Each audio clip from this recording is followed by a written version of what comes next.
Então, vamos falar um pouquinho aí da cinética enzimática. Cinética enzimática é o estudo das velocidades das reações enzimáticas.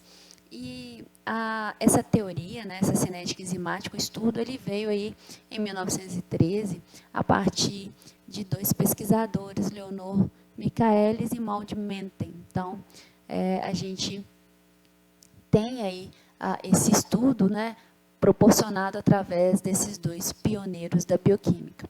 Então, a cinética enzimática, ela é estudada com a finalidade, então, de determinar as constantes de afinidade do substrato e dos inibidores, de conhecer as condições ótimas da catálise, de ajudar a elucidar os mecanismos de reação e também aí de determinar a função de uma enzima específica em uma rota metabólica. Né? Então, se é uma enzima regulatória, se não é, por exemplo. Ok? Então, vamos aprender pelo exemplo. A gente tem aqui a enzima urease. Sabe-se, né, que a urease ela reconhece o seu substrato. O seu substrato, então, pessoal, é a ureia, que está aqui apresentado para vocês.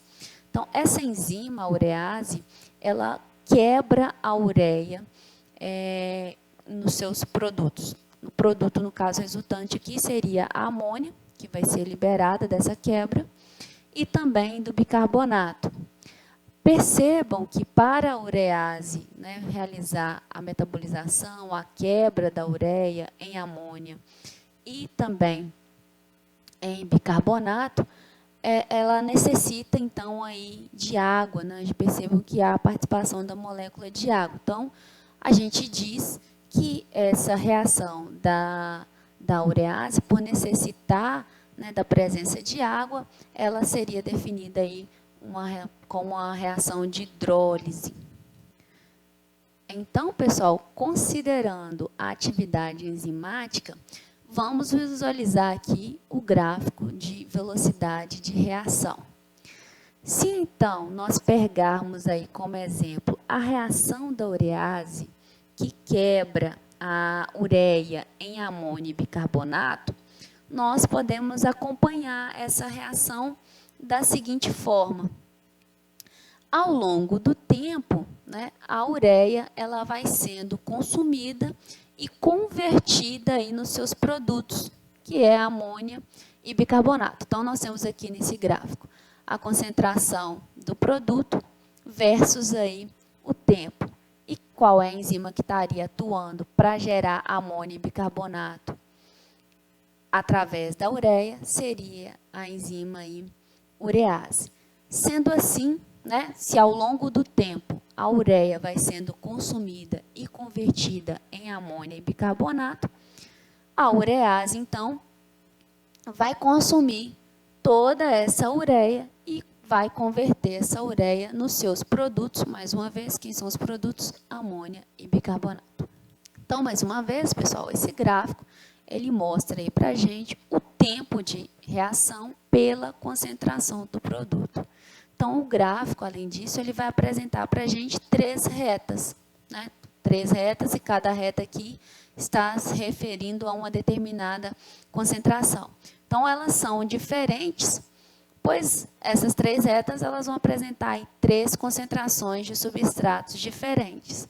Daí, nós entramos numa regra básica para toda enzima, que é a concentração do substrato influencia na velocidade de uma reação.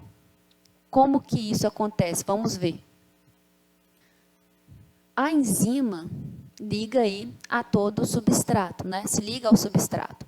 E se ela se liga ao substrato, ela vai transformar esse substrato em produto, porque ela está catalisando aquela reação. Então, quanto maior a concentração do substrato, mais rápido essa reação irá acontecer. Isso ocorre porque as enzimas, né, algumas das enzimas, elas podem estar ociosas, mas se a gente tiver mais substratos, ou seja, se a concentração do substrato for maior, todas todas as enzimas estarão ocupadas e todas as reações estarão acontecendo, portanto, haverá uma maior formação aí de produto. Então, pessoal, quando a concentração do substrato for 0,2 micromolar, a quantidade de produto formado vai ser o quê? Menor, vai ser pequena, como a gente está vendo aqui nessa reta. Já quando a concentração do substrato for 0,5, a gente vai ter aí uma concentração, uma formação de produto intermediário. Já é maior que 0,2. Agora, quando a concentração do substrato for de 1 micromolar, a concentração do produto irá se elevar. Então, a gente pode dizer que o aumento da concentração de substrato proporcionou o aumento da concentração de produto, porque quanto mais substratos, mais produtos, considerando que a gente tem aí X enzimas. Beleza? Então, nesse gráfico aqui, nós observamos que a concentração do substrato, ela afeta a velocidade das reações catalisadas por enzimas. Percebam que à medida que aumentamos a concentração do substrato, a gente aumenta aí a formação de produto. Entretanto, a concentração da reação, ela aumenta só até certo ponto. Percebam que, à medida que nós vamos aumentando a concentração de substrato, nós vamos aumentando também a quantidade de produto. Só que chega num ponto que nós temos, né, a curva no estado que a gente chama de platô. Então, apesar da curva apresentar uma inclinação, como a gente pode observar, a gente também verifica que há a formação do platô, uma constância. O platô, ele acontece quando a velocidade máxima é atingida. A velocidade máxima, pessoal, ela é atingida quando todas as enzimas estão ocupadas com o substrato. Ou seja, quando todas as enzimas estão catalisando a reação de conversão dos substratos em produtos. Ou seja, eu já não tenho mais enzima disponível. Todas as enzimas já estão trabalhando. Então, nesse ponto, não adiantaria mais aumentar a quantidade de substrato se eu não tenho enzimas no momento disponíveis para continuar convertendo esse substrato em produto. Além disso, nesse gráfico, pessoal, a gente pode observar aí o aparecimento da grandeza, né, chamada aí Km, que significa a constante de Michaelis-Menten, ou constante de Michaelis. A constante de Michaelis, pessoal, é numericamente igual à metade da velocidade máxima. Olha só, Km, aí nós temos aqui velocidade, metade da velocidade máxima, nós temos o Km. Então, se quisermos saber qual é o Km, devemos determinar a velocidade máxima e a concentração de substrato necessária para que aquela reação atinja a metade da velocidade máxima.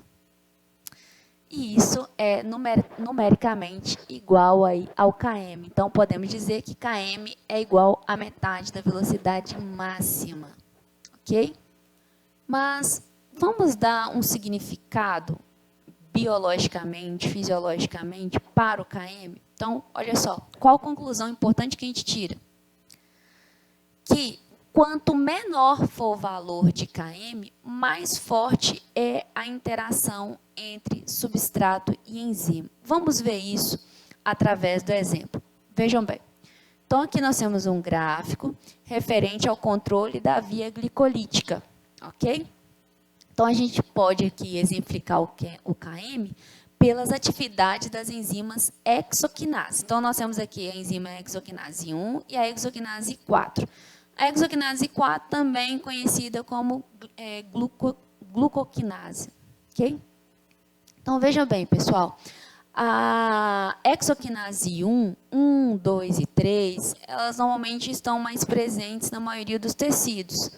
Já a hexoquinase 4 ou glicoquinase, ela está mais aí presente, predominante, presente no fígado, ok? E o que essas enzimas fazem, né? Porque eu já falei onde elas estão presentes e também as suas isoformas. Mas o que elas fazem? Essas enzimas, elas apresentam uma reação enzimática em comum.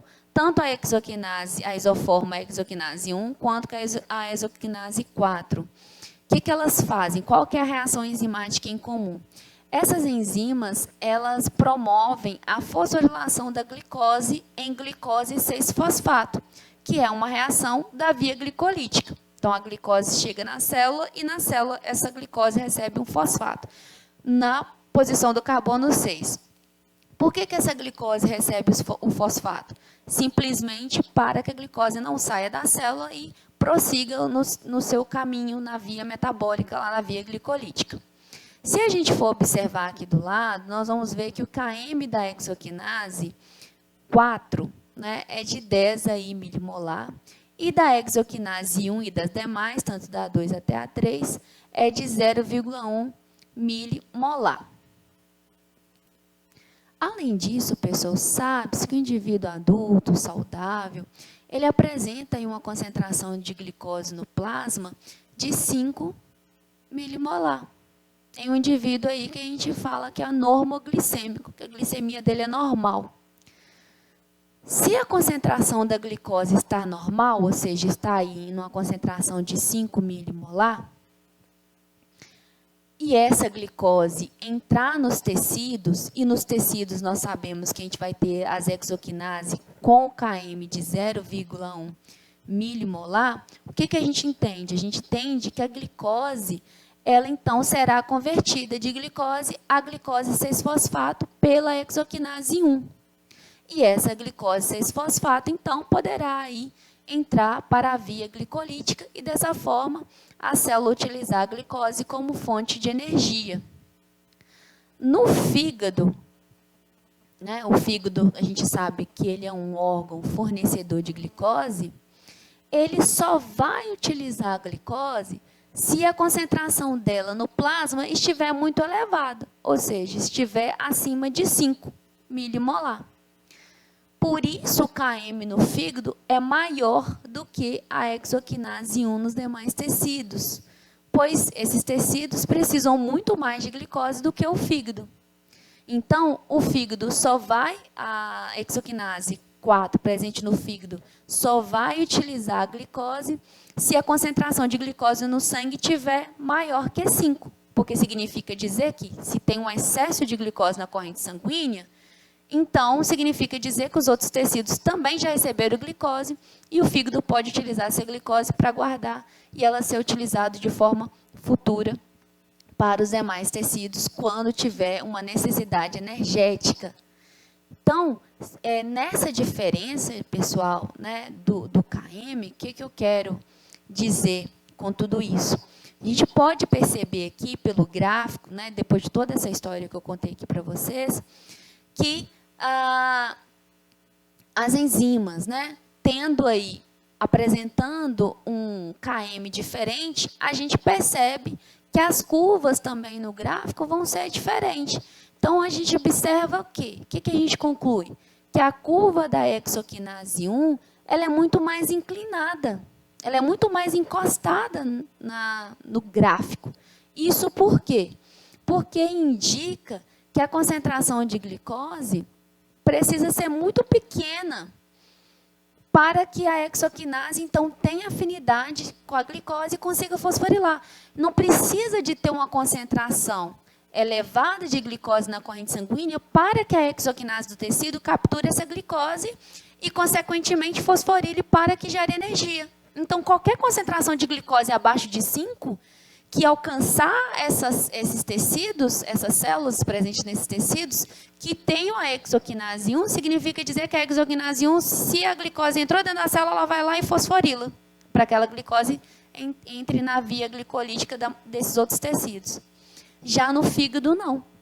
No fígado, para que a glicose que chegue no fígado e seja fosforilada, precisa ter uma concentração de glicose muito maior na corrente sanguínea para que esse fígado, então, essa célula hepática, né, se apropria dessa glicose e, consequentemente, a hexoquinase vem a fosforilar essa glicose e, consequentemente, essa molécula entrar aí na via glicolítica. Então, a gente percebe que, num KM menor, a enzima apresenta uma maior afinidade ao substrato do que num KM maior. Num KM maior, a enzima tem uma afinidade menor ao substrato. Por isso que eu coloquei para vocês, né, quais são as conclusões importantes aí do significado do KM. Então, quanto menor o valor de KM, mais forte é a interação entre o substrato e a enzima, ou seja, maior é a afinidade. E o inverso também é verdadeiro. Quanto maior o valor de KM, menor será a interação, mais fraca será a interação entre o substrato e a enzima. Então, por isso que eu deixo esse exemplo aqui para vocês, para que isso fique registrado. Então, a hexoquinase 1 tem um KM menor, significa dizer que ela se liga muito mais facilmente à glicose. Então, eu não preciso elevar as concentrações de glicose na corrente sanguínea para que os demais tecidos tenham acesso a essa glicose através da via glicolítica por conta da afinidade muito elevada, diferente do que acontece lá no fígado. Ok, pessoal? E nós temos também que abordar aqui dentro do tema de enzimas em relação dos inibidores. Os inibidores são qualquer substância que seja capaz de diminuir a velocidade de uma reação enzimática. E quais inibidores nós temos aí? Nós temos a inibição reversível, no qual a gente tem a inibição competitiva e não competitiva, e temos também a inibição irreversível. Vamos começar pela inibição reversível competitiva. Nesse caso da inibição competitiva, o substrato ele compete com o inibidor pelo sítio ativo da enzima. Então, aqui nós temos a enzima. Essa enzima ela apresenta um único sítio ativo. E é nesse sítio ativo que o substrato se liga. Se o substrato se liga no sítio ativo da enzima, forma-se aí o complexo, né, enzima-substrato e, em seguida, forma-se, então, o produto. Essa enzima, então, é liberada do produto e ela se torna livre para se ligar a uma nova molécula de substrato. Mas, se essa enzima, ela, então, no sítio ativo dela, ela se liga com a molécula inibidora, ela, então, fica incapaz de interagir com o substrato, porque o inibidor está ligado ao sítio ativo, e, com isso, não há formação de produto. Percebam que, nesses casos, o substrato e o inibidor, eles apresentam aí parte de sua estrutura muito parecida, muito semelhante. E, dessa forma, tanto o substrato quanto o inibidor apresentam ligações químicas, afinidade com o sítio ativo da enzima. Então, se o inibidor está ligado ao sítio ativo da enzima, não há formação de produto. Se o substrato se liga ao sítio ativo da enzima, então nós temos a formação de produto. Como que a gente vê isso em gráfico? Então, no gráfico, a gente tem aqui uma representação da concentração do substrato em função aí da velocidade da reação.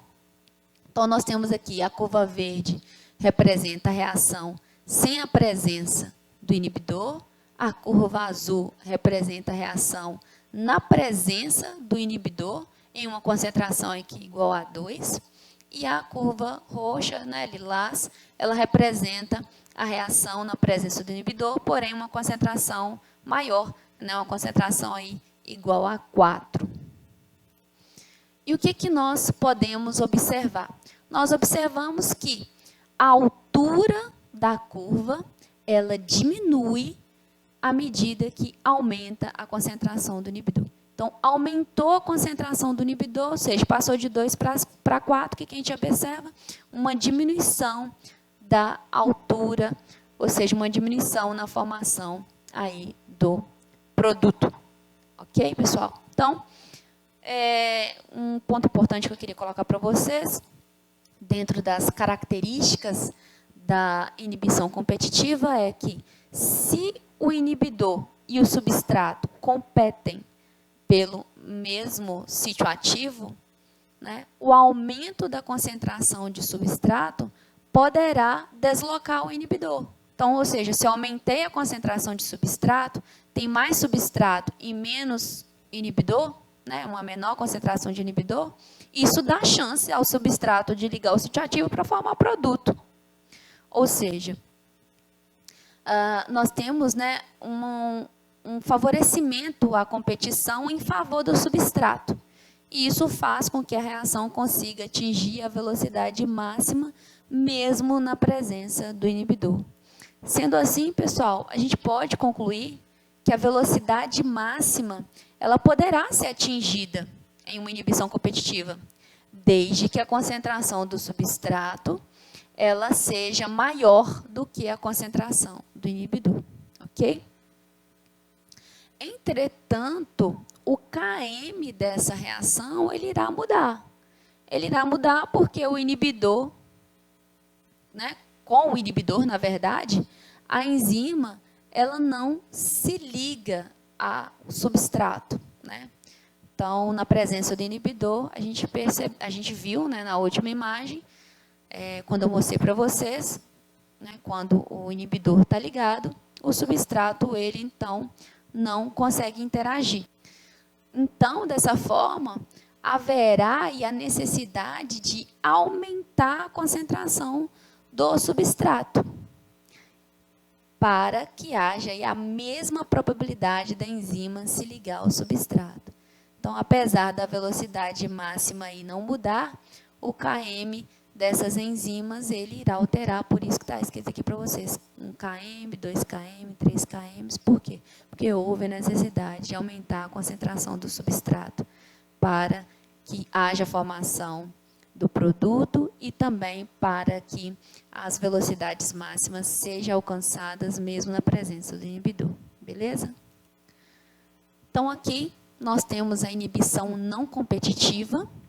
Nesse caso, o inibidor não se liga no sítio ativo, ele se liga em outro ponto, normalmente a gente chama isso de sítio alostérico, ok?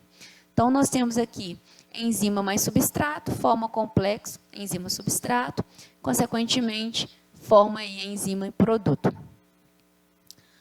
Na presença do inibidor, é possível, então, a gente ter aí enzima, substrato e inibidor. Então, a gente falou, né, que nesse caso o inibidor ele não se liga ao sítio ativo, ele se liga num outro ponto, porém ele vai se ligar apenas se o complexo enzima-substrato estiver formado. Então, se a enzima estiver ligada ao substrato, o inibidor, então, ele é capaz de ligar.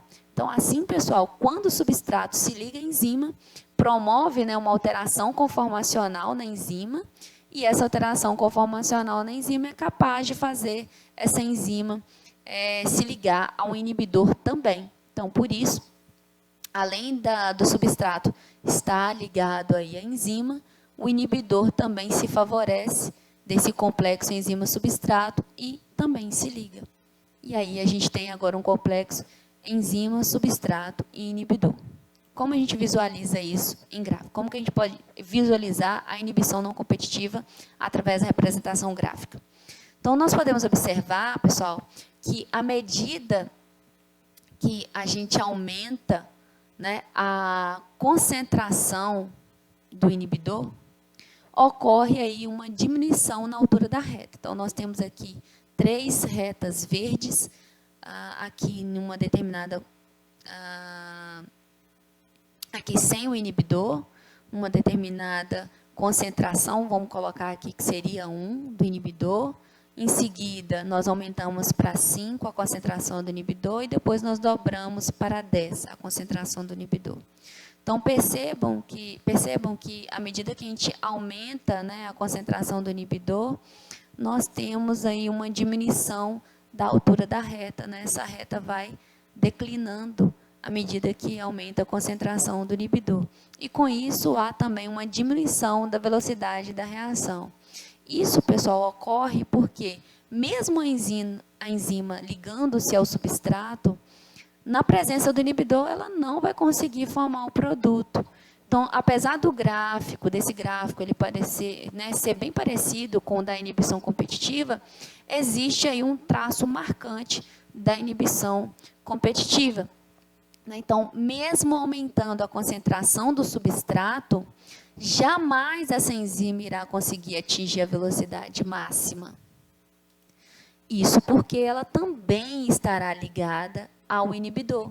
Então, se a enzima está ligada ao substrato, mas, além disso, ela está ligada ao inibidor, porque o inibidor se liga num sítio alostérico, ela jamais, né, essa enzima ela jamais vai conseguir atingir a velocidade máxima. Então, nós podemos concluir que a velocidade máxima será menor na presença do inibidor do que sem o inibidor. Como a gente pode observar aqui, sem o inibidor, nós temos aí a velocidade máxima sendo alcançada.